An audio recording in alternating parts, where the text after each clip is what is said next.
बिस्मिल्लाहिर्रहमानिर्रहीम। अस्सलामु अलैकुम डियर स्टूडेंट्स, मैं बशीर अहमद मुबशिर, आपका मैथमेटिक्स टीचर। आज हम मैथमेटिक्स 10th क्लास जो आर्ट्स ग्रुप है उसका यूनिट नंबर 6 में से जो लॉन्ग क्वेश्चन पेपर में आते हैं उनको सॉल्व करेंगे। तो यूनिट नंबर 6 का जो सबसे अहम क्वेश्चन है जो पेपर में पूछा जाता है लॉन्ग क्वेश्चन, वो कौन सा है कि क्रैमर के तरीक़ा से मसवातों को हल करें। तो आपके स्मार्ट सिलेबस में 3 क्वेश्चन है क्रैमर से के तरीके से जिसको आपने हल करना है। उनमें से जो पहला क्वेश्चन है वो मैंने इधर लिख दिया। अब हम इस क्वेश्चन को सॉल्व करते हैं। तो इस क्वेश्चन को सॉल्व करने का तरीका ये है कि आपने सबसे पहले ये जो 2 मसवातें दी होंगी, एक मसवात ऊपर लिखनी है और दूसरी मसवात उसके नीचे लिख देनी है। मसलन इसमें से ना ज़रूरी नहीं है कि कौन सी मसवात ऊपर लिखें, यानी कि आप अपनी मर्ज़ी से कोई भी एक मसवात ऊपर लिख सकते हैं। तो मैं इस मसवात को ऊपर लिख लेता हूँ और जो दूसरी मसवात होगी वो मैं इसके नीचे लिख लूँगा। तो ये मैंने मसवात लिखी और दूसरी मसवात इधर लिख देता हूँ। 5x + 3y = 2। इसके बाद आपने इसके कॉलम बनाने हैं या मैट्रिक्स बनाने हैं। तो उनका तरीका क्या होता है, x और y के साथ जो चीज़ें लिखी होती हैं इनको कहते हैं अददी सार, या इंग्लिश में इसको कहा जाता है कोफिशेंट। आपने कोफिशेंट अलहदा करने हैं। तो इधर x का कोफिशेंट क्या है, 2 लिख लेंगे। इधर y के साथ कुछ नहीं है। अगर y के साथ कोई चीज़ ना लिखी हो तो फिर आपने याद रखना इस जगह पर आपने 1 लिखना है। उसके बाद ये क्या लिखा हुआ है 5, तो इधर 5 लिख लेंगे और इधर 3 लिख लेंगे। उसके बाद एक और कॉलम बनाएंगे या मैट्रिक्स बनाएंगे। उसके अंदर आपने क्या करना, ये जो 7 चीज़ें लिखी हुई थी कोफिशेंट के, वो क्या लिखा हुआ था x और y, वो आपने इस जगह पर लिख लेना। x ऊपर लिख लो और y नीचे लिख लो। फिर उसके आगे क्या लिखा हुआ है, = लिखा हुआ है। 2 बार = लिखा, लेकिन आपने सिर्फ एक बार = लिखना। और उससे आगे क्या लिखा हुआ है 1 और 2, वो आपने इस जगह पर लिख लेना। अब इसके बाद ये जो बड़ा मैट्रिक्स होगा इसको आपने a का नाम दे देना। आपने कहना ये चीज़ a के बराबर है, ये जो छोटा x y है ये बड़े x के बराबर है, और = के नीचे = लिख लें। और ये जो चीज़ है ये किसके बराबर है, b के बराबर है। अब जो क्रैमर का तरीका है उसके अंदर हमने करना क्या होता है, ये छोटे x और छोटे y की वैल्यू हमने फाइंड करनी है। अब हम इधर कहते हैं कि छोटा x हमने फाइंड करना, और छोटे x का फार्मूला क्या, छोटे x का फार्मूला होता है ax का मॉड, या इसको डिटर्मिनेंट बोला जाता है या मक्ता बोला जाता है। ax का मक्ता डिवाइडेड बाय, या ax का मॉड डिवाइडेड बाय a का मॉड। तो ये x इस तरीके से हमने फाइंड करना। और दूसरी चीज़ हमने इस क्वेश्चन में क्या फाइंड करनी है, y फाइंड करना। तो इधर हम लिख लेते हैं कि y आगे क्वेश्चन मार्क के हमने y फाइंड करना, और y का क्या फार्मूला होगा, y का मॉड डिवाइडेड बाय a का मॉड। अब अगर इन दोनों चीज़ों को हम देखें, इसमें 3 चीज़ें हमें फाइंड करनी पड़ेंगी। नंबर 1 a का मॉड। जब a का मॉड हम फाइंड कर लेंगे वो इस जगह पर भी इस्तेमाल हो जाएगा और इस जगह पर भी इस्तेमाल हो जाएगा। उसके अलावा हमें चाहिए ax का मॉड और ay का मॉड। तो इसका मतलब 3 चीज़ें, ax का मॉड, ay का मॉड और a मॉड। ये जो 3 चीज़ें ये हमने फाइंड करनी है। तो सबसे पहले हम कहते हैं a किसके बराबर है, क्योंकि हमें अगर a का पता होगा तब हम a का मॉड निकाल सकेंगे। तो ये जो a के ऊपर चीज़ लिखी हुई है ये चीज़ a के बराबर है। तो हम इधर कहेंगे जो a है वो बराबर है किस चीज़ के, 2, 1, 5 और 3 के। जब हमने a लिख लिया, अब a से हमने a का मॉड निकालना है। तो ये भी मॉड निकालने का तरीका मैंने आपको पहले भी समझाया हुआ है, दोबारा एक बार मैं बता देता हूँ। ये जो a है इसके साथ आपने लाइनें सीधी करके लगा लेनी। ये जो सीधी लाइंस होती हैं इनको हम क्या कहते हैं, मॉड कहते हैं, या मक्ता या डिटर्मिनेंट कहते हैं। अब ये वाली ब्रैकेट ख़त्म करके इस जगह पर भी हम लाइनें सीधी कर लेंगे। उसके बाद आपने क्या करना कि ये जो डायगोनल होता है, यानी कि ये तिरछी साइड है, इनको आपस में मल्टीप्लाई करना, फिर फार्मूले का माइनस लगाना, फिर इन 2 टर्म्स को मल्टीप्लाई करना। तो इसको आप लिखेंगे 2 × 3, फिर फार्मूले का माइनस। ये याद रखना इसके इस जगह पर माइनस आता है। जो मक्ता या डिटर्मिनेंट निकालते हैं उसके फार्मूले में क्या आना होता है, माइनस। यानी कि पहले इनको मल्टीप्लाई करना, फिर माइनस लगाना है, फिर इन 2 रकमों को मल्टीप्लाई कर देना। तो ये 5 को हम मल्टीप्लाई करेंगे 1 के साथ। तो ये आ जाएगा a का mod = 2 3s are 6 - 5 1s are 5। तो a का मॉड हमारे पास आ गया जी 1। 6 में से जब 5 निकाल देंगे तो हमारे पास आंसर कितना आ जाएगा, 1 आ जाएगा। अच्छा, ये तो अब हमने क्या किया, ए का माड निकाल लिया। अब हमने ए एक्स का माड फाइंड करना। तो ए एक्स का माड फाइंड करने से पहले हम ए एक्स लिखेंगे कि ए एक्स किस चीज़ के बराबर है। तो इस जगह पर मैं लिख लेता हूँ, मैं कहता हूँ जी ए एक्स किस चीज़ के बराबर है। तो इसके अंदर बड़ी इंतहाई अहम चीज़ है, इस जगह पर आपने गलती नहीं करनी है। आप समझें, ये जो b की वैल्यू है ना, b की वैल्यू क्या है 1 2, इसको आपने इधर से उठाकर किधर लिख देना है, पहले कॉलम की जगह। ये जो b की वैल्यू है 1 2, इसको आपने किस जगह पर लिख देना है, ए जो मैट्रिक्स है या कॉलम है उसके जो पहला कॉलम है उसकी जगह पर अगर आप b की वैल्यू लिख दोगे तो वो बन जाएगा ए एक्स। अगर b की वैल्यू को हम दूसरे कॉलम की जगह पे लिखें, a वाले जो दूसरा कॉलम है उसकी जगह पर लिखें तो वो बन जाता है ए वाई। तो अब ए एक्स हमने लिखना, तो ये लिखा हुआ है 1 2, 1 2 को इस जगह पर लिख देंगे, यानी कि 1 इधर आ जाएगा और 2 इधर आ जाएगा। अब ये 2 और 5 हमने नहीं लिखना। इसके आगे क्या लिखा हुआ है 1 3, दूसरा कॉलम उसी तरह ही लिख देना।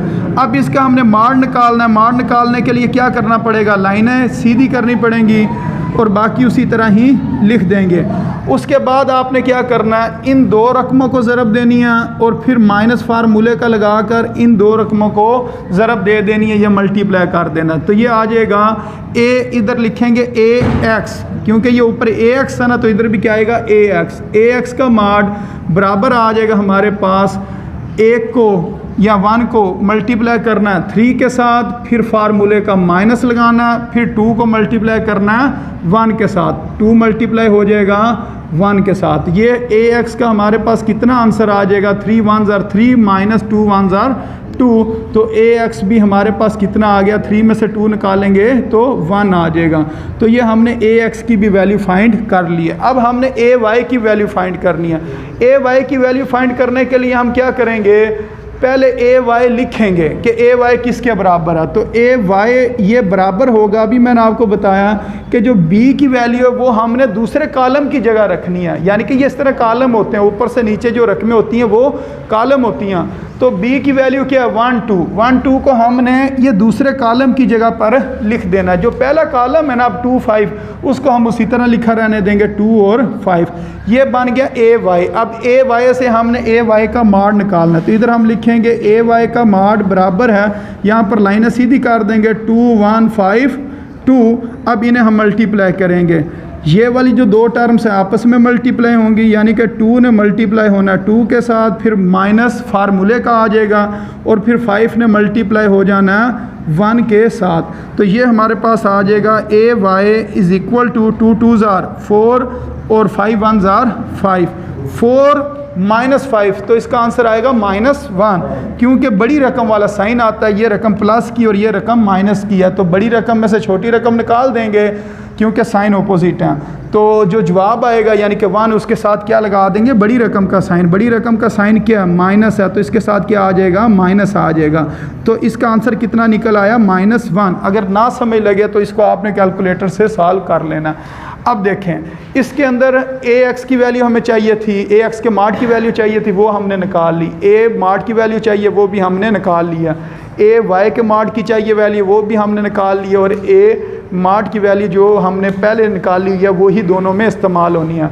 अब हमने इस जगह पर एक्स और वाई की वैल्यूज़ लिखकर, जो एक्स का फार्मूला लिखकर उसके अंदर वैल्यूज़ पुट कर देनी है। एक्स का क्या फार्मूला, ए एक्स का माड डिवाइडेड बाय ए का माड।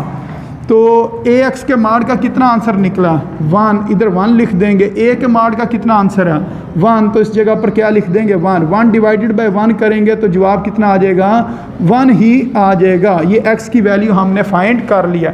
इसके बाद हमने वाई की वैल्यू फाइंड करनी है। वाई का दोबारा फार्मूला लिखेंगे, ए वाई का माड डिवाइडेड बाय ए का माड।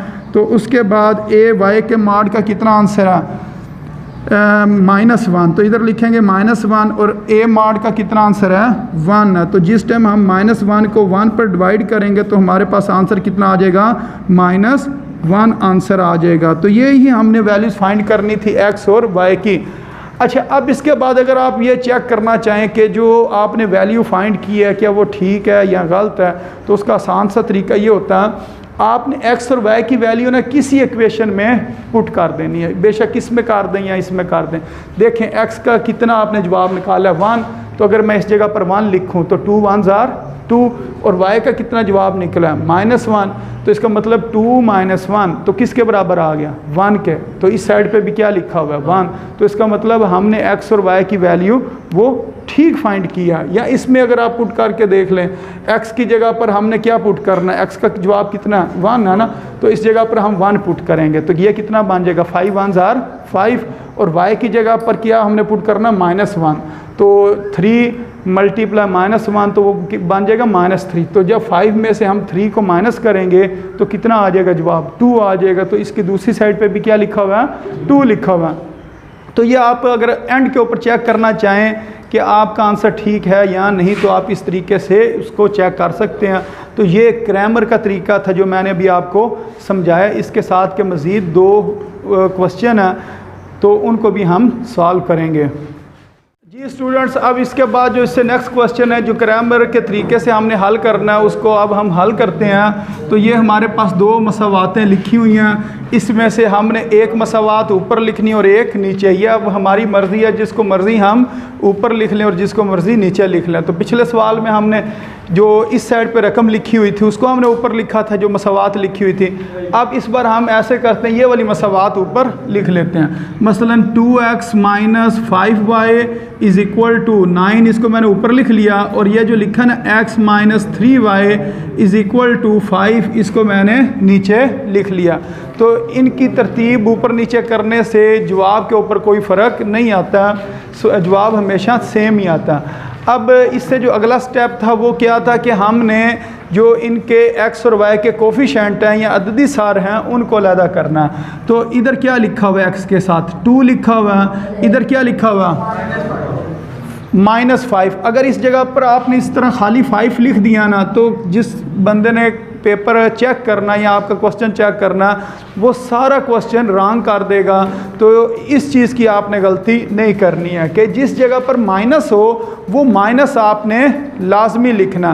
तो ये माइनस की गलती आपने नहीं करनी है। अब इस जगह पर खाली x है तो इधर कोई चीज़ साथ नहीं लिखी है, तो इसका मतलब इस जगह पर हमने 1 लिख लेना, और इस जगह पर आप क्या लिखेंगे -3 लिखेंगे। ठीक है, इस जगह पर आपने तो खाली 3 नहीं लिखना बल्कि -7 लाजमी लिखना। तो ये सबसे पहला स्टेप इस क्वेश्चन का, ये जो आपने जो बहुत ध्यान से करना, इस जगह पर गलती नहीं होनी चाहिए। उसके बाद क्या लिखा हुआ है x y, तो x ऊपर लिखेंगे y नीचे लिख लेंगे, आगे = इधर = लगा लेंगे और 9 और 5 आ जाएगा। अब इसके बाद आपने क्या करना है, इनको नाम देना है। ये जो मैट्रिक्स बन गया है या कॉलम बन गए इनको आपने नाम देना है। तो ये जो सबसे पहला कॉलम है इसको हम a का नाम देंगे, इसको हम बड़े x का नाम देंगे, = के नीचे = और इससे आगे जो रकम दी गई है जो कॉलम दिया गया उसको नाम दे देंगे b का। अब हमने ये क्रैमर के तरीके से x और y की वैल्यू फाइंड करनी होती है। जिस टाइम वो कहते हैं ना मसावातों को हल करें, उनका यही मकसद होता है कहने का कि आपने x और y फाइंड करना। तो हम इधर लिखते हैं जी x हमने फाइंड करना है, और x का जो फार्मूला है वो बराबर है ax का माड डिवाइडेड बाय a का माड। इसी तरह y हमने फाइंड करना है, और जो y का फार्मूला वो हमारे पास है ay का माड डिवाइडेड बाय a का माड। तो इस तरह हमने ये फार्मूले इसके लिख लिए, छोटे x और छोटे y की जो वैल्यूज़ हमने फाइंड करना है उसके लिए जो फार्मूला वो हमने इधर लिख लिया। अब हम इसके मुताबिक अपनी जो रकमें हैं वो मुकम्मल करते हैं। सबसे पहले हम a का माड फाइंड करते हैं। a का माड फाइंड करने से पहले हम a लिखेंगे। a जो मैट्रिक्स है वो किसके बराबर है, जो a के ऊपर लिखा हुआ है। a के ऊपर लिखा हुआ है 2 - 5 और इधर 1 और -3। अच्छा, इससे जो नेक्स्ट स्टेप था वो ये था कि हमने माड इसका फाइंड करना। तो माड फाइंड करने के लिए इस a के साथ भी माड की ये जो साइन है ये आ जाएगा, और ये जो ब्रैकेट्स बनी हुई हैं इनको ख़त्म करके हमने सीधी जो लाइनें हैं वो लगा देनी है। 2 - 5 1 और -3, और ये साथ हमने लाइनें जो सीधी वाली हैं वो लगा दी, यानी कि माड वाली लाइंस लगा दी। अब हम कहते हैं a का जो माड है वो बराबर है, इन 2 रकमों को ज़रब देनी है या मल्टीप्लाई करना है, यानी कि 2 को मल्टीप्लाई करना -3 के साथ, फिर फार्मूले का माइनस लगाना, फिर उसके बाद आपने 1 को मल्टीप्लाई करना -5 के साथ। 1 मल्टीप्लाई होगा 5 के साथ। अब इस जगह से अगर आप चाहें ना तो डायरेक्ट कैलकुलेटर से भी जवाब निकाल सकते हैं। कैलकुलेटर के ऊपर ब्रैकेट्स के साइन बने होते हैं, वो वाला आपने ब्रैकेट वाले बटन दबाने और साथ बीच में रकमें लिखनी है और आपके पास आंसर आ जाएगा। लेकिन अगर आप इसको वैसे मालूम करना चाहिए इसका क्या जवाब है, तो फिर आपने पहली 2 रकमों को हल करना है, पहली इन 2 रकमों को हल करना है। तो ये 2 3 कितना होता है 6 और साथ ये माइनस लिखा हुआ, तो इस जगह पर क्या आ जाएगा माइनस। लेकिन ये जो माइनस है ना, इसको आपने इससे अगली रकम के साथ जो है ना ज़रब देनी है या मल्टीप्लाई करना। ये वाली 2 रकमें लेनी है और उसके बाद उससे जो अगली 2 रकमें उसको इस माइनस के साथ आपने शामिल करके मल्टीप्लाई करना। ये नहीं करना कि यहाँ से आप शुरू करो तो आपको जी माइनस माइनस प्लस, तो इस जगह पर प्लस आ जाएगा, इस तरह नहीं। पहली 2 रकमों का जो अलामत होगी उसका जवाब इधर लिखेंगे और ये जो माइनस होगा ये अगली 2 रकमों के साथ मिलकर हल होगा। ये अब माइनस माइनस क्या हो गया प्लस और 1 5 5। अब -6 + 5, तो इन दोनों का साइन ऑपोजिट है, मुख्तलिफ है, तो फिर बड़ी रकम में से छोटी रकम माइनस कर देंगे। जब हम 6 में से 5 को माइनस करेंगे तो इधर आएगा 1 और साइन हमेशा बड़ी रकम का, तो बड़ी रकम कौन सी है 6 है, तो 6 का साइन माइनस है तो वो आ जाएगा। ये हमने a मॉड फाइंड कर लिया। अब इसके बाद हमने ax का जो मॉड है वो फाइंड करना, तो उसके लिए हम सबसे पहले ax लिखेंगे।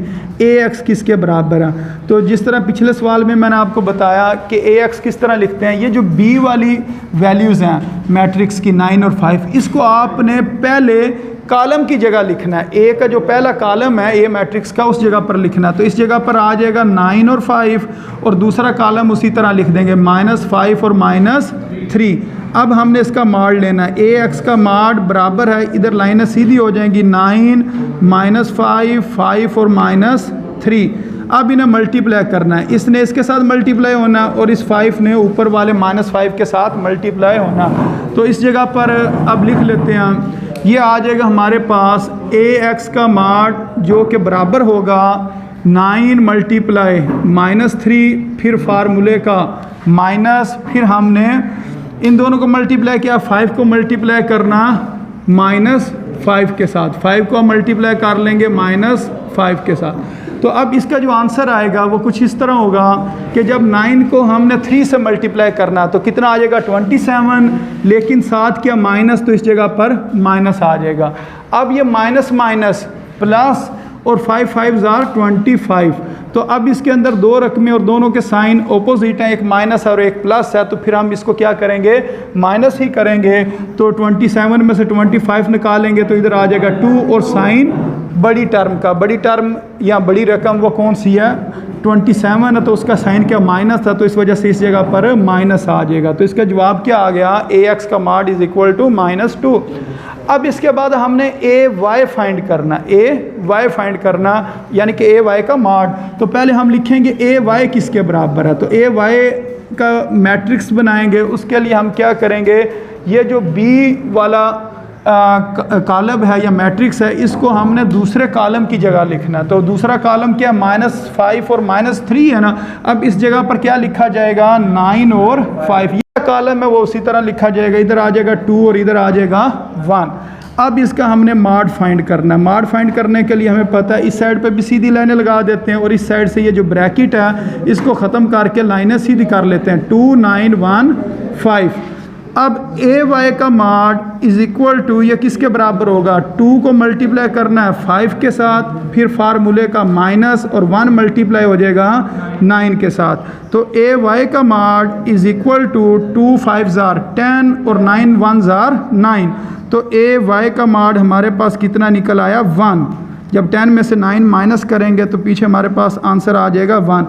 अब जिस टाइम हमने ये तीनों चीज़ें फाइंड कर ली हैं, यानी कि ax का मॉड भी फाइंड कर लिया, a का मॉड भी फाइंड कर लिया और ay का भी मॉड फाइंड कर लिया, जो a का मॉड है वो दोनों जगह पर वो सेम ही पुट होना।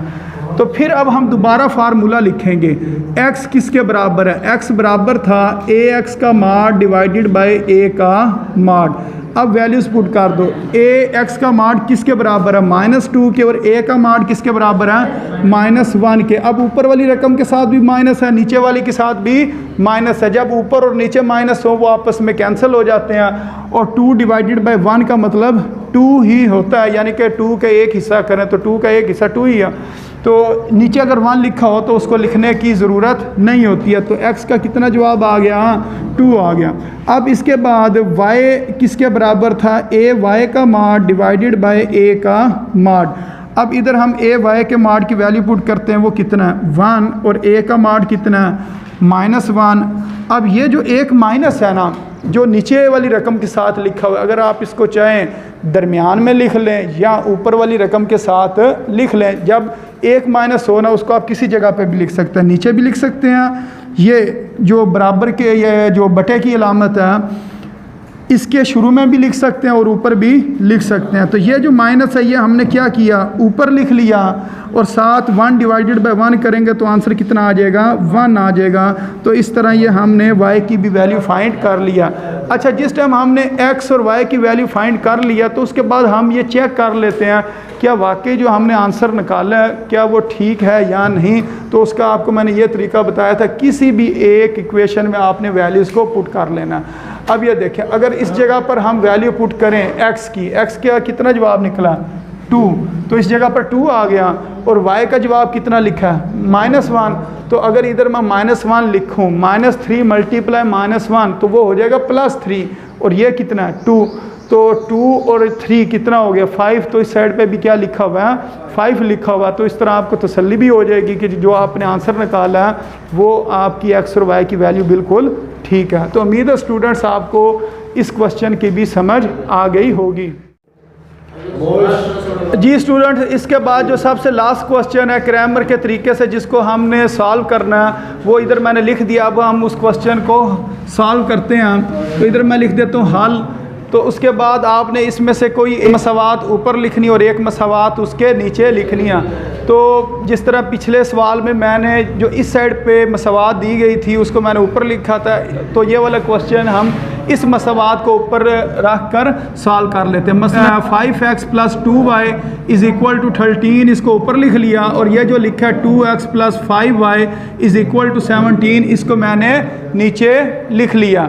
अब इसके बाद आपने क्या करना है? इसके मैट्रिक्स बनाने हैं। मैट्रिक्स बनाने का तरीका क्या है कि आपने जो इसके कोफिशिएंट हैं या अददी सार हैं उनको आपने एक मैट्रिक्स के अंदर लिख लेना। तो ये 5, 2 और 2 और 5 ये इस जगह पर हमने लिख लिया। अब इसके बाद क्या करना, आपने x और y इस जगह पर एक मैट्रिक्स के अंदर लिख लेना। ये x और y लिख लिया, और उसके बाद ये लिखा हुआ है 13 और 17, ये आपने आगे लिख लेना। और इससे पहले क्योंकि = की अलामत है या साइन है, तो इस वजह से आपने इस जगह पर = का साइन लगा लेना। और तुहानू की मसला है जेडे दो पीछे बैठे हुए हो? हुण तुसी बोले ना तो मैं सोटी लैके आ जानी है। अच्छा, इसके बाद आपने क्या करना है? इनको नाम देने हैं। ये जो मैट्रिक्स है इसको हम a का नाम दे देंगे, इसको बड़े x का, और = के नीचे = और इसको नाम दे देंगे b का। अब हम कहेंगे हमने छोटे x की वैल्यू फाइंड करनी है। छोटा x किस चीज़ के बराबर है? ये बराबर होता है, इसका फार्मूला ax का माड डिवाइडेड बाय a का माड। इसी तरह जो स्मॉल या छोटा y है वो किसके बराबर है? उसका फार्मूला जी ay का माड डिवाइडेड बाय a का माड। ये अब हमने फार्मूले लिख लिए हैं। अब हमने इनकी वैल्यूज़ फाइंड करनी है। तो सबसे पहले हम a का जो माड है उसकी वैल्यू फाइंड करते हैं। तो हम सबसे पहले लिखेंगे a किसके बराबर है? तो a बराबर है जो a के ऊपर चीज़ लिखी हुई है। ये क्या लिखा हुआ है जी? 5, 2 और 2 और 5। ये जो मैट्रिक्स है ये हमने इधर लिख लिया। अब इसके हम माड के साइन लगा कर इसको सॉल्व करेंगे। तो इसके साथ भी जो अलामत है वो माड वाली आ जाएगी, और इस जगह पर भी माड वाली। 5, 2 और 5 को हमने इधर लिख लिया। अब हमने इसका ये माड ओपन करना। तो उसको खोलने का तरीका ये है कि आपने इस 5 को इस 5 से मल्टीप्लाई कर देना है, और उसके बाद फार्मूले का माइनस लगाना है, फिर इस 2 को इस 2 के साथ मल्टीप्लाई कर देना।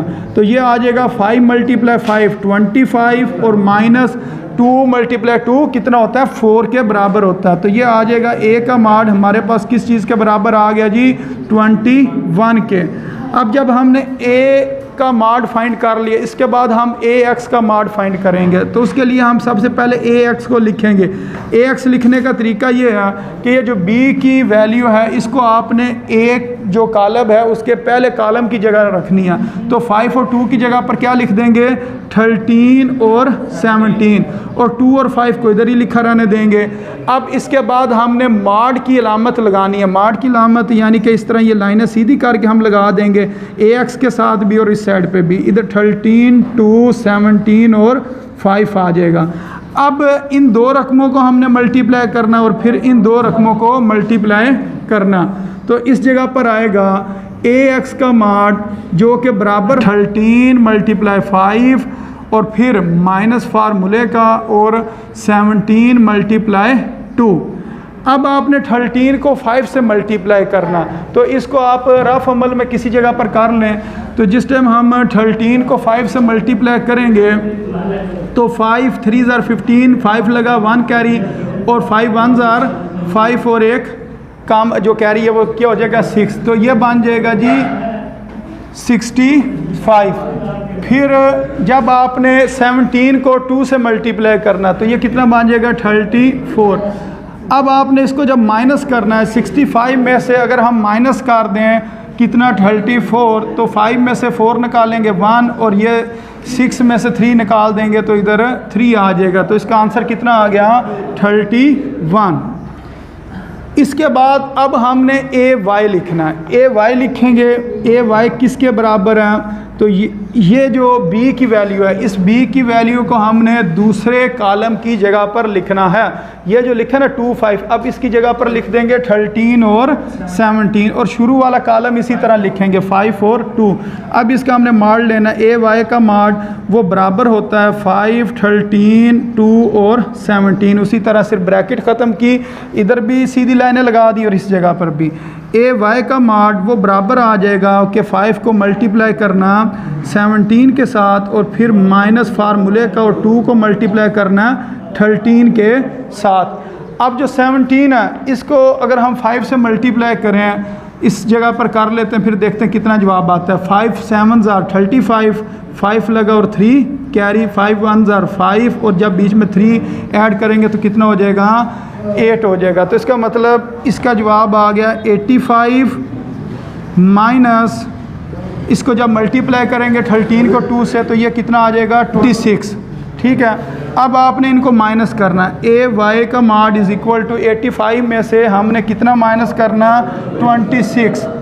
हाँ जी, 5 में से तो 6 निकल नहीं सकते हैं, तो फिर हम क्या करेंगे इस जगह से एक कैरी ले लेंगे तो ये बन जाएगा 15। 15 में से जब हम 6 निकालेंगे इधर आ जाएगा 9 और जब 7 में से 2 निकालेंगे तो इस जगह पर आ जाएगा 5। तो इसका आंसर आ जाना है 59।